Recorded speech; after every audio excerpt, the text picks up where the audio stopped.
Double time swing. Not quite my tempo.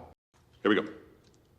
5, 6, and... What is up, Earth Noids and Space Noids? I am just a simple new type. And coming up next on the radio, we got this smooth jazz coming your way. That's right, I'm talking about Mobile Suit Gundam Thunderbolt. One thing to note is that I am on the West Coast, so will I be going to the Gundam Seed Freedom premiere? The answer is no. I will be at WonderCon that day, so if you're at the con, come and say hi. In this session, we will learn of two factions, the More Brotherhood and the Living Dead Division, as they fight within the remains of Side 4. Grab a sax, pick up those drumsticks, and let's get into this.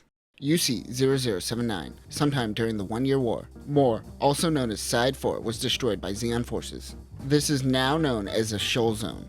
A shoal zone is essentially a disaster area in space that is abandoned. Side 5, Side 4, and Junior 7 in the Mendel colony of the Cosmic Era all are considered shoal zones, due to this particular area containing cosmic storms that has been labeled the Thunderbolt Sector. One thing to note is that this is a very personal, very human side of the 1-Year War that you don't typically see. Right at the beginning you get small snippets, soldiers heavily smoking before battle, a couple making out, and of course E.O. Fleming trying to get his rhythm before battle. He is a part of a group called the More Brotherhood. This is a group of survivors who want to take back their destroyed homeland from the Living Dead Division. More on them soon. However, we learn that the Federation doesn't really care about this branch at all. E.O. launches in a gym, followed by his comrades. The RGM-79 Gym Thunderbolt variant has additional sensors to help search throughout the debris of the Thunderbolt sector. Apogee motors are added throughout the mobile suit for extra mobility. It also has a large backpack that has 2 articulating arms, which can be used to move debris, but also carry multiple shields. It has a beam saber, beam spray gun, twin beam rifle, and a shield.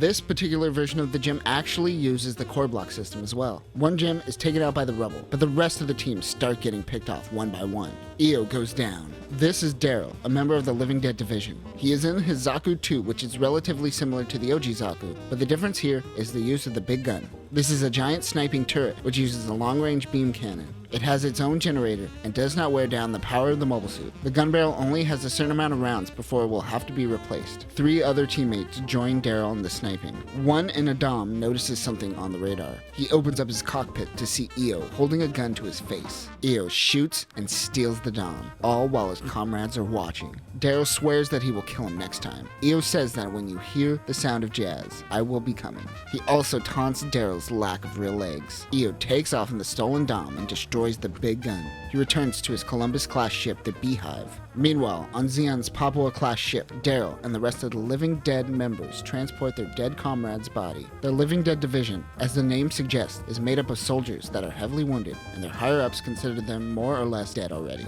As they transport the body, Carla Mitchum comes in. She breaks down at the sight of the dead body, revealing to everyone that there was some kind of relationship going on there. Back at the More Brotherhood, E.O. Fleming is being assigned to a special mobile suit. Everyone on that mission that was a higher rank than E.O. was killed, so he is the highest ranking pilot currently. He refers to his commanding officer as acting captain, and that upsets her. She goes in for the bright slap, but what is this? She doesn't want to love him because she might have to send him to his death. And E.O. is like, yes, send me to my death. This turns me on. The show f***s. Later, E.O. gets into the new mobile suit, the Full Armor Gundam. The FA-78 Full Armor Gundam Thunderbolt variant is a completely different mobile suit than the green Full Armor Gundam that we saw during our adventures with Johnny Ridden. Unlike the green variant, this lives up to his name, and it's packed with armor and shields. Its backpack and armor is enough to protect the unit from the debris in the area. Besides the standard beam sabers, it was also armed with a twin beam rifle, 5 rocket launchers, a large beam cannon, a 6-tube missile pod, and numerous missiles stored in various body armor. Like the gym backpacks, this unit also has sub-articulating arms as well as a core block system. He goes out and is able to do damage to the Zaku snipers with ease. Back on the Papua-class ship, the Living Dead Division is learning of this new Gundam. Daryl is sure that this new Gundam pilot is E.O. The jazz intensifies. E.O. is listening to a song which makes him flash back to the destruction of Side 4 and the suicide of his father.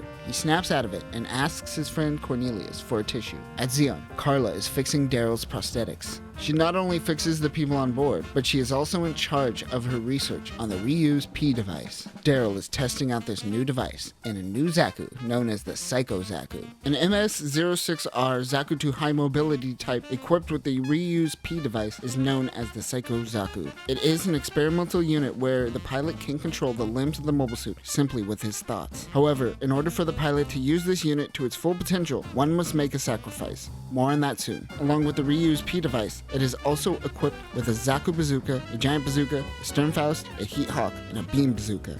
Daryl plays music while testing the mobile suit. We get a flashback of Daryl losing his legs while fighting on Earth. Daryl goes out on a mission in a Zaku 1. Luckily, the big gun is handling the heavy firepower. Suddenly, Io in the full armor Gundam comes in. They are unable to get a visual on the Gundam. One Dom leaves his big gun and attacks the Gundam, but the Dom is disabled. Daryl shoots his big gun, firing at the Gundam. Io is caught off guard, but lucky for him, a Thunderbolt strikes down at that exact moment, taking the force of the beam.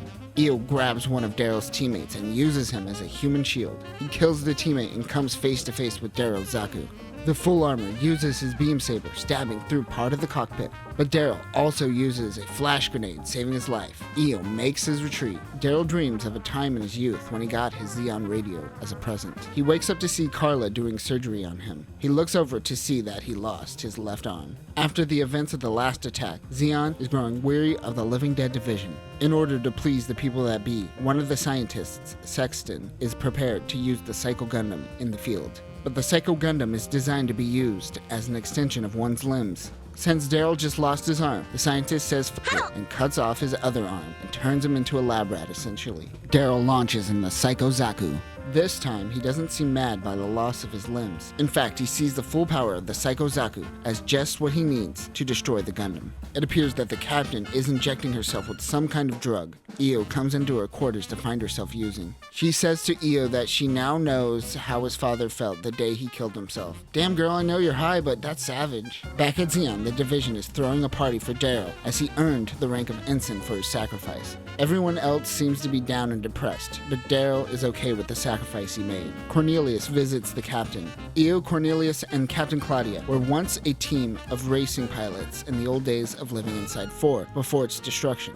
It seems that Claudia is using drugs to bring her back to those days. Io is preparing his new team of child soldiers on their next mission of taking out Zeon snipers. Even if this is a UCAU, we can assume this is closer towards the end of the war as the increase in children in war intensifies. Carla tells Daryl that her father is in jail for dissidence and she is in the Zeon military to try to get him out. She gives Daryl her scrunchie as he heads out into battle. On the battlefield, a lot of children become cannon fodder.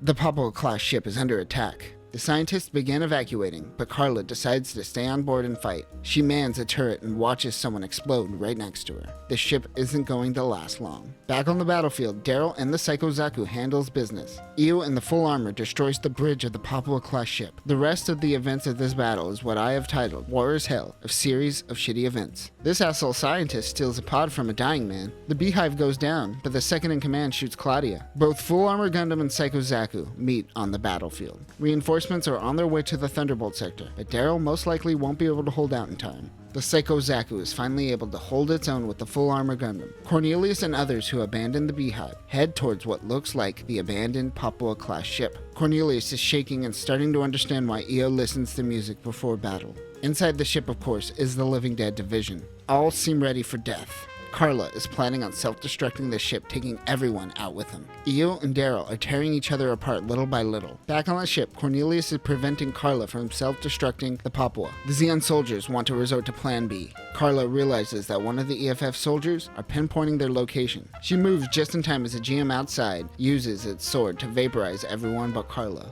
She flies out into space and is captured by the Federation.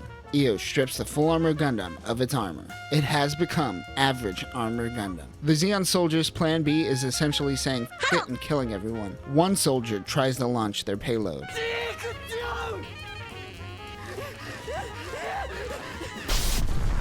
They fight inside the abandoned colony. As Io goes in to kill Daryl, a Thunderbolt strikes the colony. It wakes up Daryl and forces him to launch his Sternfaust on the Full Armor's face. The two destroy each other's mobile suits. They get out of their mobile suits and Io notices that the pilot that he was fighting has no limbs. The Papua-class ship explodes in the background. The Zeon fleet comes in to help the remaining Zeon soldiers. It appears Zeon has come out on top in this situation. Io and EFF were captured along with the remains of the Full Armor Gundam. Daryl meets with the prisoner of war, Io Fleming. He looks at him and tells him that this war is not over.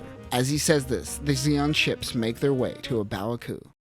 And that will do it for this first dive into Mobile Suit Gundam Thunderbolt. There is unfortunately too much competency on both sides happening in the Thunderbolt sector that makes it seem isolated from the events of the 1 Year War. This series is like the first act of Saving Private Ryan but in Gundam form. People die, limbs are lost, and no one understands the purpose of all this chaos. Next time, we will continue our adventures of Daryl and Io as he makes his escape from the clutches of Zeon. But until next time, new types, remember, when you hear the jazz, that is when I'm coming. Peace.